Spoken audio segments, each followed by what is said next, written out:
نحمده ونصلي على رسوله الكريم اما بعد فاعوذ باللہ من الشیطان الرجیم بسم اللہ الرحمن الرحیم۔ آج کا یہ وظیفہ قرآن مجید کی سب سے چھوٹی سورت کا وظیفہ ہے جسے سورۃ الکوثر کہا جاتا ہے۔ یہ سورۃ الکوثر کا ایک نیا عمل ہے، یہ بڑا قیمتی عمل ہے۔ اس کو پڑھنے والا بندہ ہمیشہ غنی رہتا ہے، اس کو کسی کے بھی آگے ہاتھ نہیں پھیلانے پڑتے۔ اللہ کی بارگاہ سے لاکھوں کروڑوں بھی مانگے تو اللہ اسے دے گا، اس رب کے خزانے میں کوئی کمی نہیں ہے۔ بسم اللہ الرحمن الرحیم۔ السلام علیکم ورحمۃ اللہ وبرکاتہ۔ معزز ناظرین، آج ہم آپ کی خدمت میں ایک ایسا خوبصورت عمل لے کر حاضر ہوئے ہیں جس کی رحمتیں، برکتیں اور فضیلتیں آپ خود اپنی آنکھوں سے دیکھیں گے۔ آج کے اس خاص وظیفے کی سب سے خوبصورت بات یہ ہے کہ اس وظیفے میں آپ نے 100 مرتبہ درود ابراہیمی یعنی نماز والا درود پاک پڑھنا ہے۔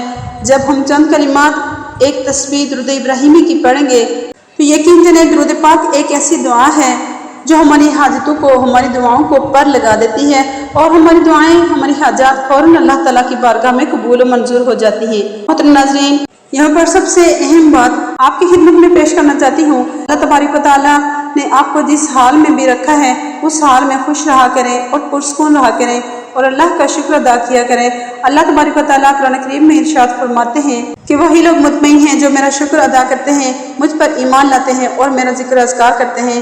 لہٰذا جس حال میں بھی اللہ رب العزت نے رکھا ہے اس حال میں اللہ کا شکر ادا کرنا چاہیے، اور آپ کو جو بھی اور جتنی بھی اللہ نے توفیق دی ہے اس میں سے اللہ کی راہ میں صدقہ اور خیرات کیا کریں۔ حضرت علی رضی اللہ تعالیٰ عنہ کا فرمان ہے کہ میں نے رسول پاک صلی اللہ علیہ وسلم کو یہ فرماتے ہوئے سنا کہ جو لوگ صدقہ نہیں کرتے، جو لوگ اللہ تبارک و تعالیٰ کے راستے میں نہیں دیتے ہیں، ایسے لوگوں کو اللہ تبارک و تعالیٰ بدترین کر دیتے ہیں۔ اللہ تبارک و تعالیٰ کی راہ میں حج کرنے والے انسان اپنی قسمت میں وہ سب کچھ لکھوا لیتے ہیں جو ان کی قسمت میں نہیں لکھا ہوتا۔ ناظرین، یہاں پر ایک اور اہم بات، فجر کی نماز کی بہت زیادہ اہمیت ہے۔ حضرت عائشہ صدیقہ رضی اللہ تعالیٰ عنہ سے روایت ہے، آپ صلی اللہ علیہ وسلم نے فرمایا، جو آدمی عشاء اور فجر کی نماز میں آ سکتا ہے اسے لازمی آنا چاہیے، اگرچہ گھسیٹ کے ہی کیوں نہ آنا پڑے، یعنی گھٹنے کے بل، پیٹھ کے بل گھسیٹ کے ہی آنا پڑے تو بھی آئیں۔ جو شخص فجر کی نماز کی حفاظت کرتا ہے وہ اللہ کے قریب ہو جاتا ہے، وہ اللہ کی حفاظت میں ہو جاتا ہے۔ حجاج بن یوسف ایک بہت ہی ظالم بادشاہ تھا۔ اس نے ایک شخص کے بارے میں پھانسی کا اعلان کیا ہوا تھا۔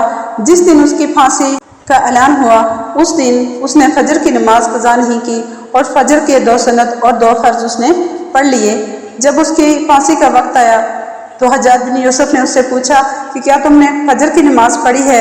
اس نے کہا میں نے فجر کی نماز ادا کی ہے۔ حجاج بن یوسف نے کہا تم اللہ کی حفاظت میں ہو گئے ہو کیونکہ تم نے فجر کی 2 رکعت پڑھ لیے۔ جو شخص فجر کے 2 رکعت سنت اور 2 رکعت فرض پڑھ لیتا ہے وہ اللہ کی حفاظت میں ہو جاتا ہے۔ اس کے اس عمل کی برکت سے حجاج بن یوسف نے اس کو پھانسی سے نجات دے دی۔ جو شخص فجر کی نماز پڑھتا ہے وہ اللہ کی حفاظت میں ہو جاتا ہے، اور جو شخص اس کے ساتھ زیادتی کرے گا، جو فجر کی نماز پڑھتا ہے تو وہ دراصل خیانت کر رہا ہے جس کو اللہ نے اپنے ذمے لیا ہے۔ پھر قیامت کے دن اللہ تعالیٰ ایسے شخص کو پکڑے گا جس نے زیادتی کی۔ آج قرآن کا یہ وظیفہ قرآن پاک کی سب سے چھوٹی سورۃ الکوثر کا خاص عمل ہے۔ یہ ایک نیا عمل ہے، یہ بڑا ہی قیمتی ہے۔ اس کو پڑھنے والا بندہ ہمیشہ غنی رہتا ہے، اس کو کسی کے بھی آگے ہاتھ نہیں پھیلانے پڑتے۔ اس عمل کے کرنے سے اللہ تعالیٰ اس کو کروڑ پتی بنا دیتے ہیں۔ اس عمل کو پڑھنے والا ہمیشہ غنی رہتا ہے، اللہ کی بارگاہ سے لاکھوں کروڑوں بھی مانگے تو اللہ اسے عطا کر دیتے ہیں۔ اس رب کے خزانے میں کوئی کمی نہیں آتی، ہر چیز اس کے قبضہ میں ہے۔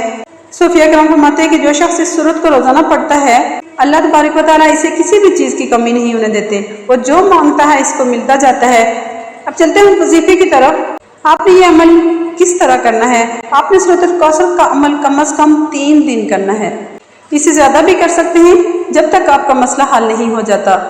آپ اتنے دن تک یہ عمل لازمی کریں۔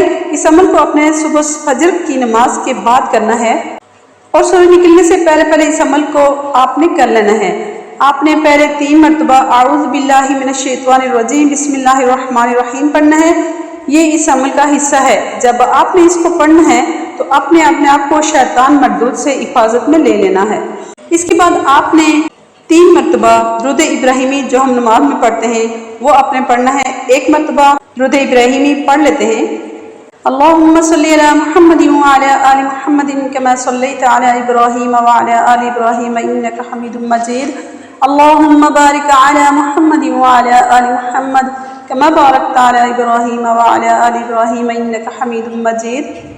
درود ابراہیمی پڑھنے کے بعد آپ نے 41 مرتبہ سورۃ الکوثر بسم اللہ الرحمن الرحیم کے ساتھ پڑھنی ہے اور پھر 3 مرتبہ درود ابراہیمی پڑھ لینا ہے۔ یہ سورت ہر غم پریشانی سے نجات دلاتی ہے۔ یہ وہ سورت ہے جو نبی پاک صلی اللہ علیہ وسلم کی شان میں نازل ہوئی۔